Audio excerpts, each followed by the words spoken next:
Hi, my name's Lorna and welcome to Luminate Home videos. I'm delighted to be doing this creative writing exercise for you, which I hope you'll find fun.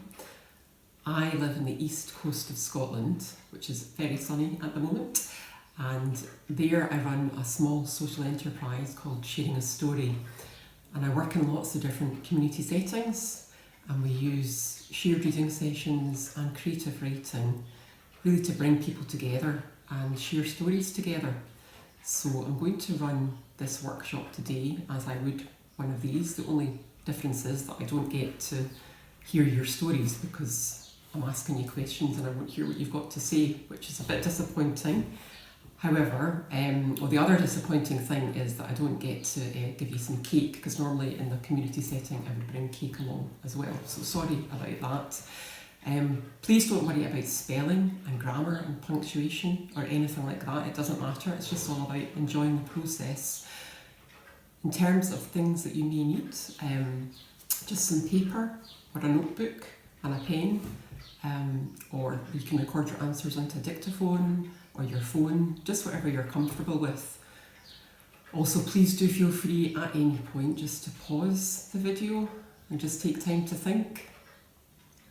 And go and make a cup of tea, just take your time, whatever you're comfortable with doing.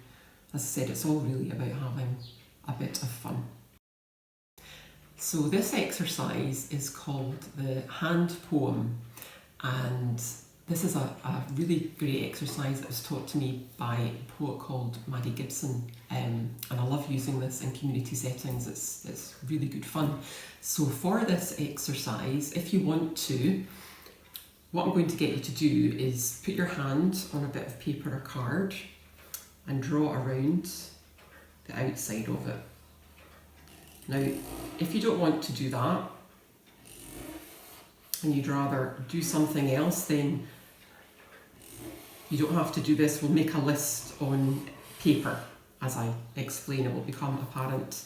So we have this outline of our hands, or we've just got our paper and we'll make a list. So at the little finger, I'm going to ask you to write down your favourite colour.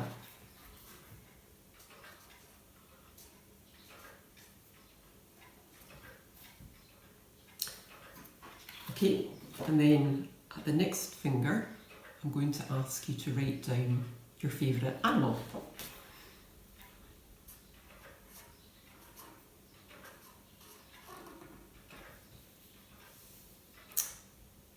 And then at your index finger, I'm going to get you to write down your favourite sound. There's a lovely poem by John Clare called Pleasant Sounds, when he talks about the rustling of leaves and rustling through a wood. And I'll signpost that poem at the bottom of this exercise, just if you want to go and find it later to read. But that's a really nice poem about different kinds of sounds. And then I'm going to ask you to write down your favourite season.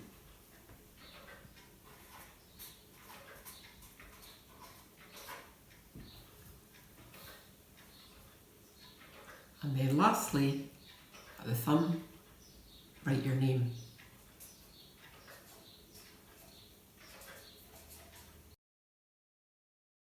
So hopefully now you've got your favourite colour, your favourite animal, your favourite sound, your favourite season, and your name. So my favourite colour is blue, my favourite animal is a dog, my favourite sound is the sound of the waves, my favourite season is spring, and my name is Lorna. So now I'm going to get you to think about why you chose your favourite colour. So for example, I chose blue. Blue's my favourite colour because I love the sky, and I love the sea, and I love bluebells. So have a think about why you chose your colour, and just write down on a bit of paper or along the finger if you want. And do feel free to pause the video at this point and have a think about it, if it's easier. And then have a think about why you chose your favourite animal. So my favourite animal is a dog, because dogs are happy, they're loyal, and they love to walk. And the same thing goes for your favourite sound. What did you choose for your favourite sound? So I always choose the sound of the waves because I love the crash they make, and they're also soothing and very peaceful and relaxing.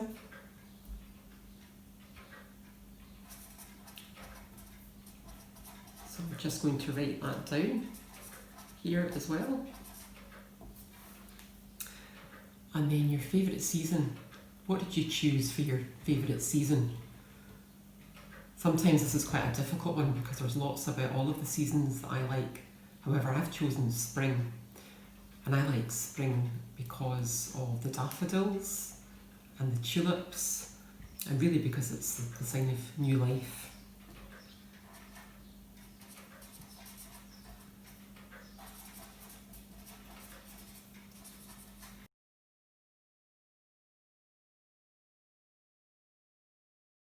So the final part to this exercise, now that you've got your favourite things and you've written down a few words or sentences about why they are your favourite things, go back to your favourite colour. I'm going to get you to prefix it with I am. So for example, I am blue, the sky, the sea and bluebells. I am a dog, happy, loyal and love to walk. I am the waves, crashing, soothing and calming. I am spring, daffodils, tulips and new life. I am Lorna.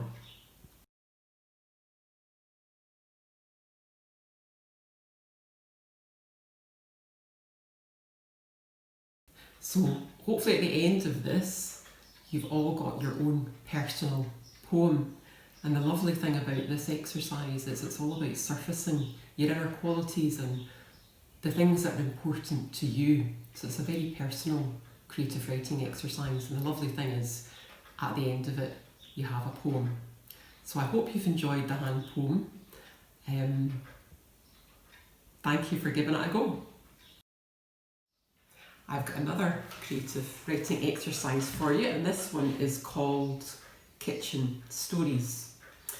Food's always a really great topic to write about because we can use our senses to describe different smells and textures and tastes, and talk about perhaps recipes that we have passed on through our families, different dishes that we've eaten when we've travelled. There's just so many things that we can write about when we talk about food. So first of all, and please do feel free to pause this at any time so you can have a think, go and make a cup of tea and just reflect. But the thing I wanted to ask was, what is your most memorable meal? Who did you have it with?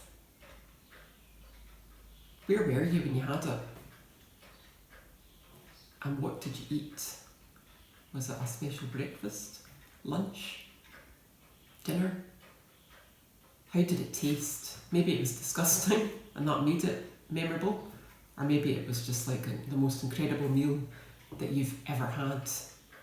Maybe it was just a meal in the house, nothing fancy. But see if you can have a go at describing that really memorable meal using as much colour and detail as you can.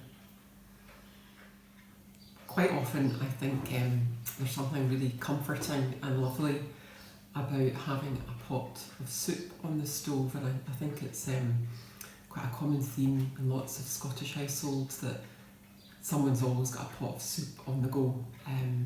Certainly my mum has a pot of soup on the go all the time, and my grandparents were always making soup, and it's a tradition that's been passed down to me. There's a really lovely poem, one of my favourite poems, called Grandpa's Soup, written by Jackie Kay, and I'll put a link below so that you can read it all in full.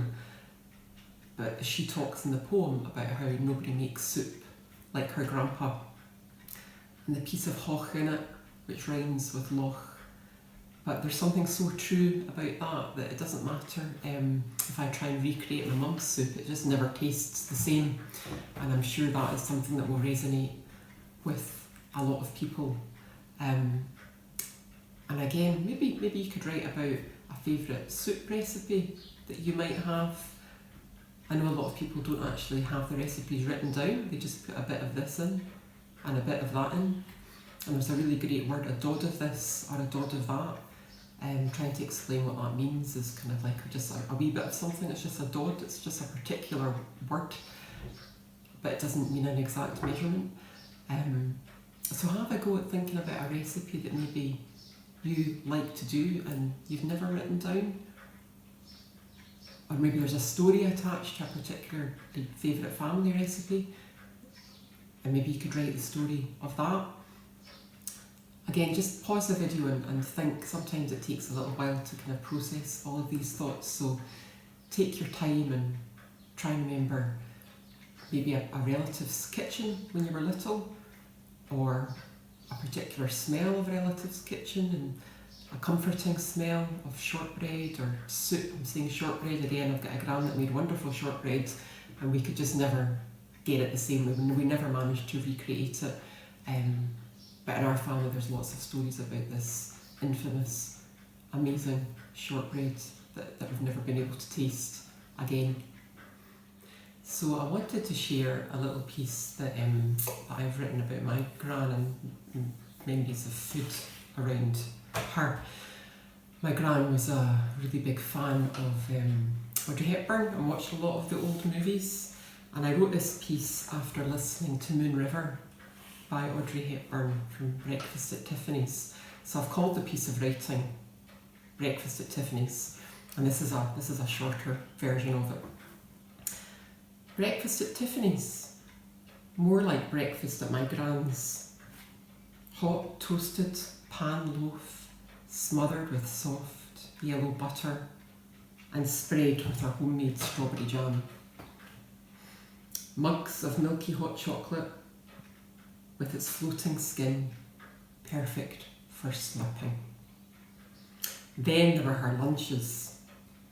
Findus crispy pancakes oozing with mince with baked beans on the side, and her homemade crumpets spread with that jam, rolled up like wee rugs and kept warm in the oven.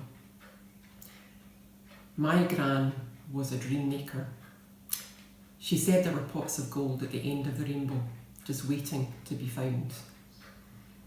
And to me, she was like a movie star, just as beautiful as Audrey Hepburn. Her smiles were always full of hope and promise. And she was always ready for a new day, a new adventure. Go and explore, she said, and I did. I travelled the world and told her all about it. Sent postcards telling her about the rainbows I'd seen and the treasures I'd found. We would drink tea and talk for hours about everything and anything.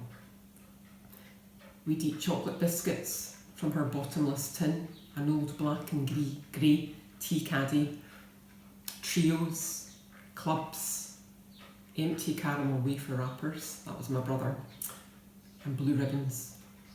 And I can still feel my fingers easing off the lid of that tin.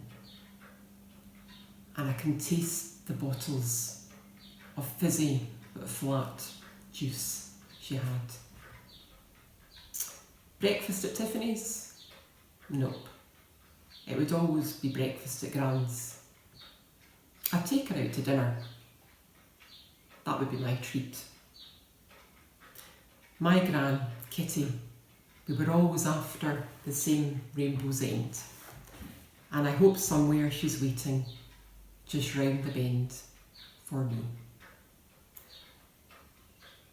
So I hope this exercise has given you a little bit of food for thought, pardon the pun, and you'll feel inspired to write your own things about food and recollections of times where you've enjoyed a meal or thought about a relative and related the food part to them. and you can maybe have a go at writing your own kitchen stories. I've got another creative writing exercise for you to have a go at. This one is called A Suitcase Full of Stories, and what I'm going to get you to think about is the sort of things that we carry with us every day, things we take around with us. So the first part of this exercise is a little task for you. I want you just to have a think and make a list about all the different things that you might have in your pocket, or your jacket pocket, or your handbag. So make a list and pause the video if you want to. Okay, so hopefully you've got a list of things that you have been carrying in your pocket, or your jacket pocket, or your bag. So I've just gone and quickly emptied my bag. I've got a purse in my bag, a packet of tissues, some hand sanitizer, my glasses, keys, sunglasses, a pen and a pad, and a bottle of water. So all the things that are in my bag are quite practical, and I wonder what you've discovered in your pockets. Is there anything that surprises you, or like this, is it all quite practical as well? There's a lovely poem called Handbags by Ruth Fainlight, and I will make sure to reference it below if you want to read it. And there's some lovely lines in that about how her mother carries a handbag, and it has coty powder in it, and it smells of mints, and she carries her father's letters from the war, and they've been read and reread and folded up, and some really lovely imagery in that poem.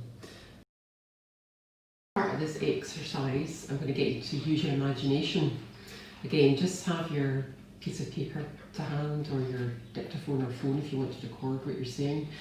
Or if you want to be arty and creative, what you could do is draw the outline of a bag or a suitcase. So I'm not the greatest artist in the world, but this is the outline of my suitcase. And then I'm going to get you to either draw or write down all the things that you would like to put in this suitcase, and it's a magic suitcase which takes anything at all. So I have got my magic bag here with a few prompts just to give you an idea of the sort of things I would like to take.